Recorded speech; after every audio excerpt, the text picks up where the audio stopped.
Good day once again, everyone. My name is Michael, and this is my Module 2 project submission.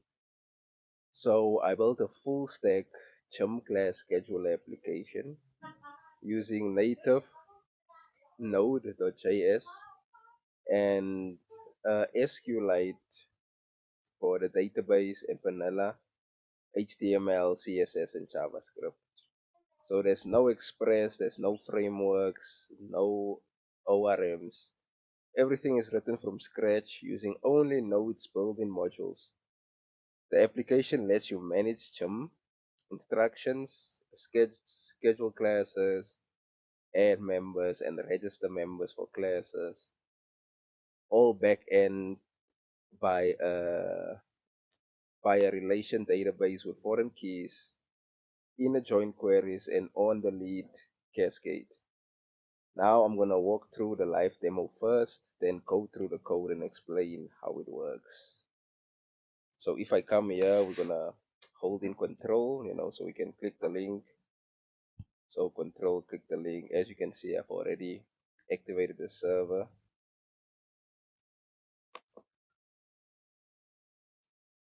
So when I open the app at the local host, I land on this schedule tab. And as you can see, these cards are being loaded from the database in real time using a fetch call to my API. Notice each card, as you can see here, each card shows the class name, the instructor's name, the time, room, and capacity. That instructor name is not stored in the classes table. It comes from an inner join between the classes and instructors table in the database. I show you that query in the code shortly. Now what I want to do here is I want to add a new class.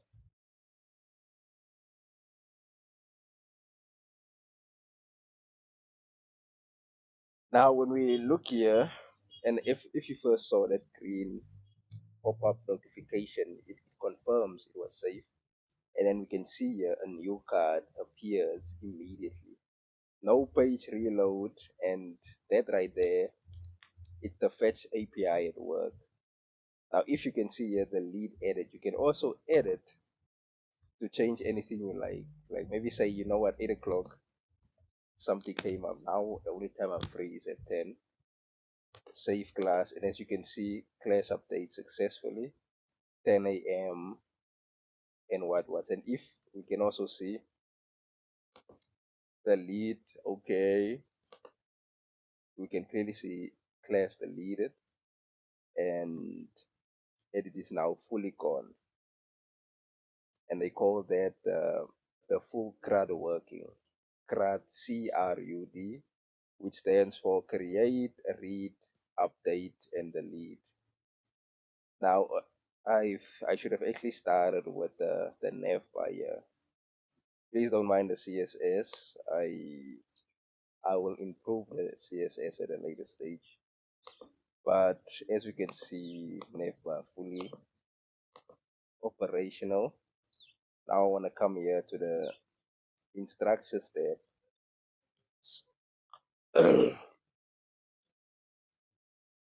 Now if I add an instructor, you can see add new instructor. It's exactly the same with the schedule, adding a new class and all of that. So let me just add my name there, just as an example, and then I don't know, bodybuilding.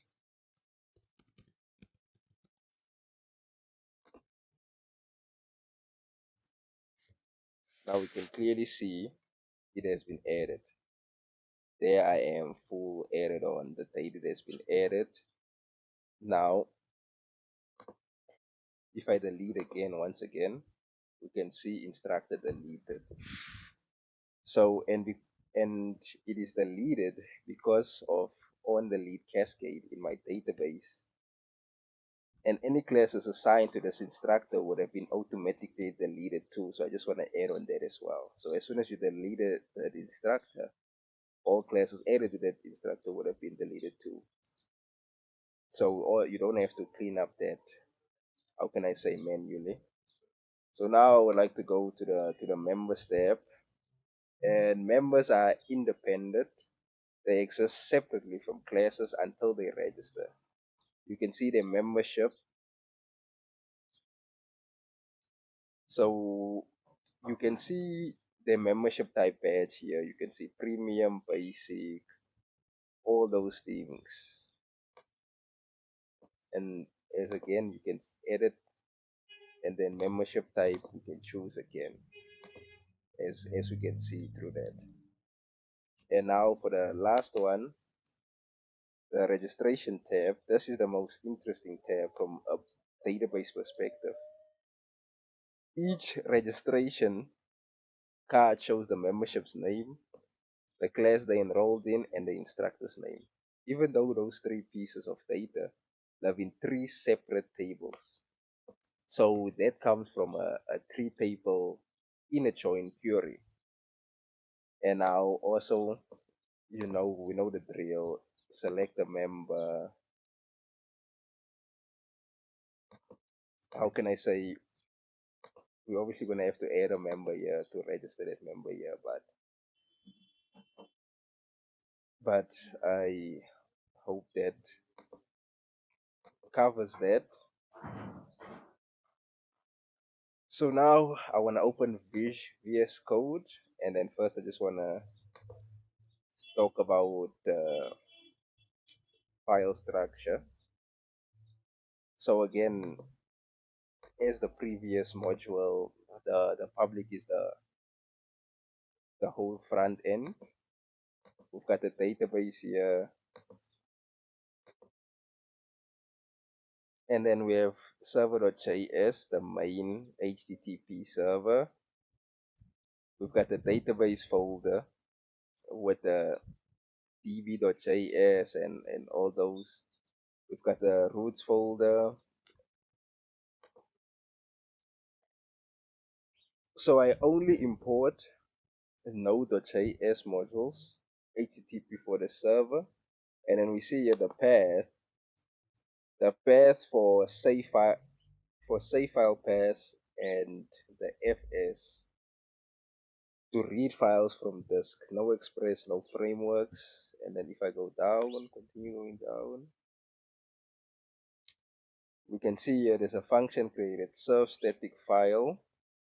So this function serves HTML, CSS, and JS files from a public folder. So when someone requests the root URL, it maps that to the index.html. And then now I want to come to this function over here, the phrase body function. So this is important in raw node.js. So the HTTP request data arrives as a stream of chunks, not as a complete string. So this function listens for that data event. And then if I go down, we can see here on line 94, we can see here when the end event fires on line 106, it phrases the complete string as JSON. I also add a 1 MB size limit on line.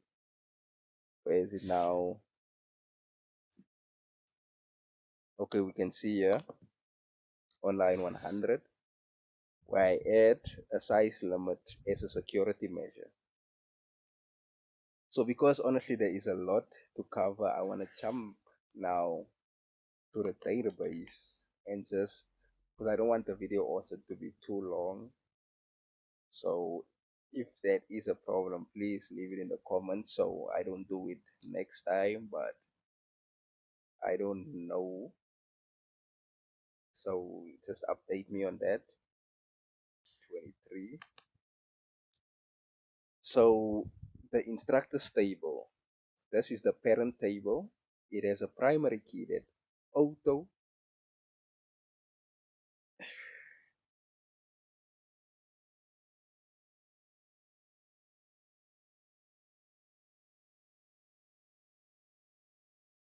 So this is to secure a unique constraint on email so that no two instructors can share an email. And then want to go down to this table here, which is starting from line 40. So the classes table, this is where the relationship begins. You can see on line 43 has instructor ID, which is a foreign key pointing to the instructors table. And then when I go down,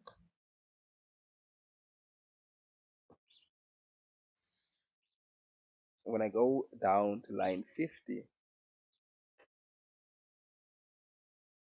so line 50 is the critical line. You can see foreign key, instructor ID, references. So all this means if I delete an instructor, all the classes are automatically deleted by the database.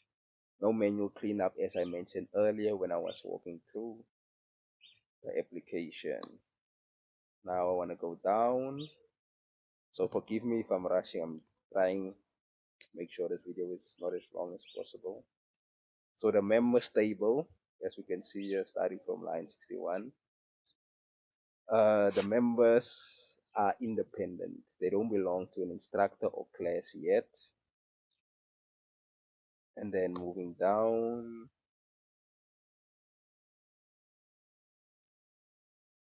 yes, here we can see here starting from line 84, and this is the registration table now. So this is the bridge that's table connecting members to classes. It has two foreign key, and we can see here it has two foreign keys in line 93 and 94,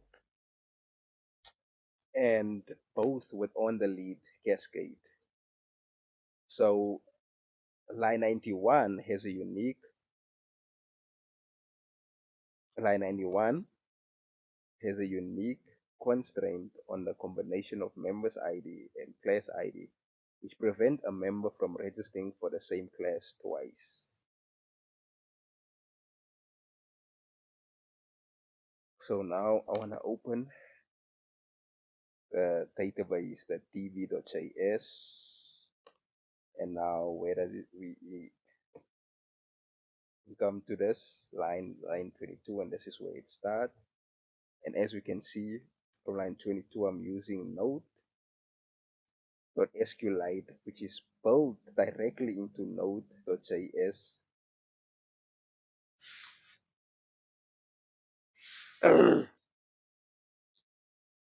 So 0 npm install required, no C# tools needed. And then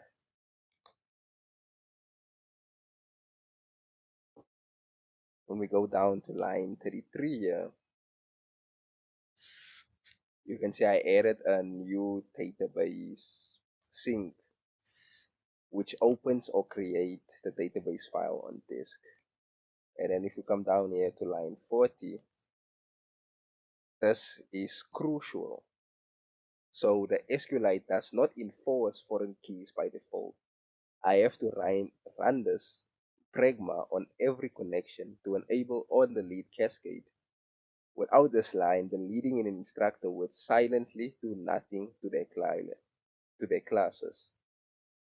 And if I come down here to line 67, so we can see here from line 67 all the way down, I rep the prepare function to give a consistent .all.get and .run API. So all the root files work cleanly.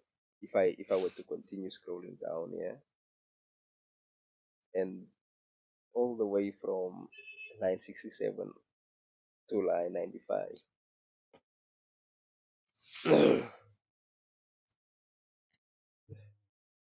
Now I want to go down to routes, starting with classes.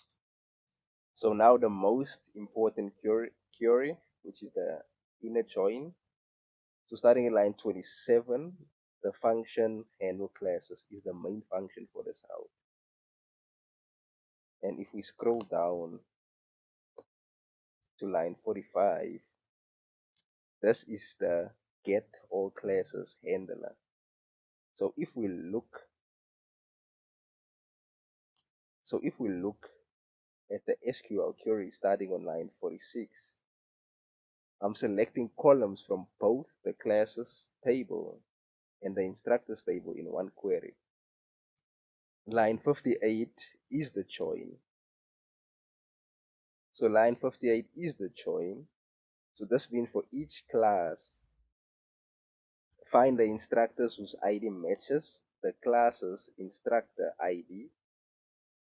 So that's how the front end shows the instructor's name on each class card without making a second request. Now I want us to take a look at line 96 and input validation.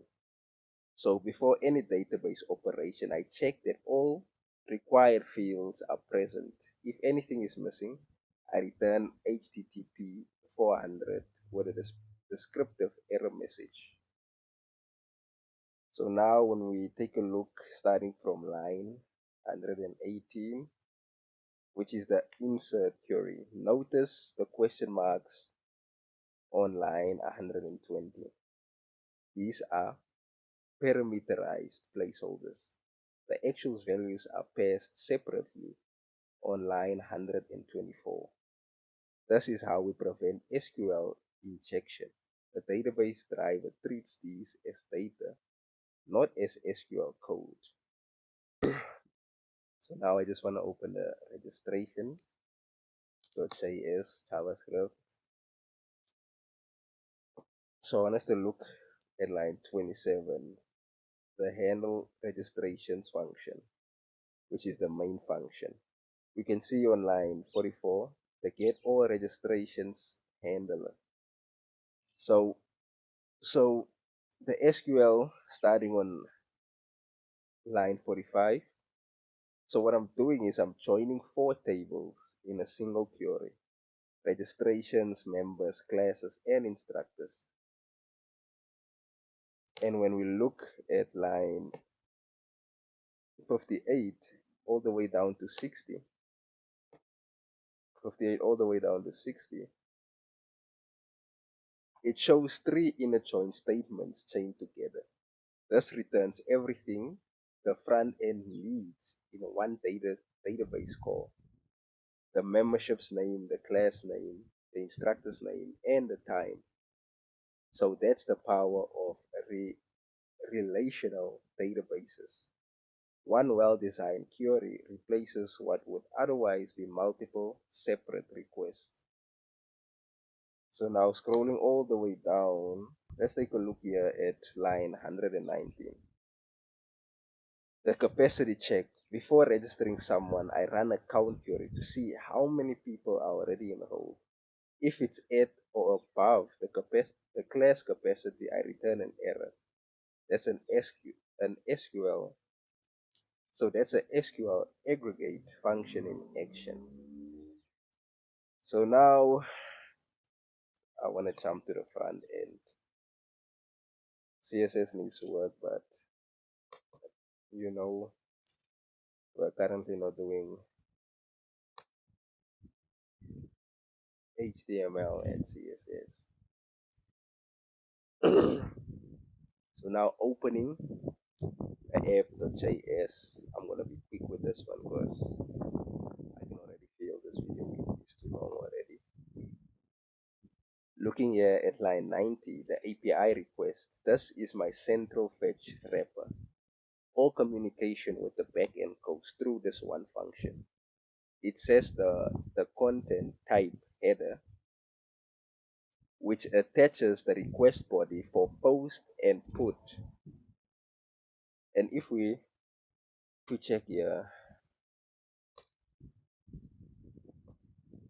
on line 105, you can see it checks the response status. So fetch itself doesn't throw a 400 or fall for error. You have to check response.ok manually. Coming down here to line 120, we can see the load classes. So this function calls the API and builds the card HTML. The data it receives already has instructor names attached because of the inner join on the server. So I just render it directly. You can see here the function escape HTML.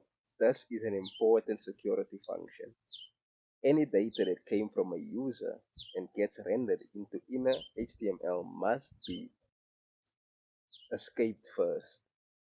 This prevents XSS, cross-site scripting attacks. If someone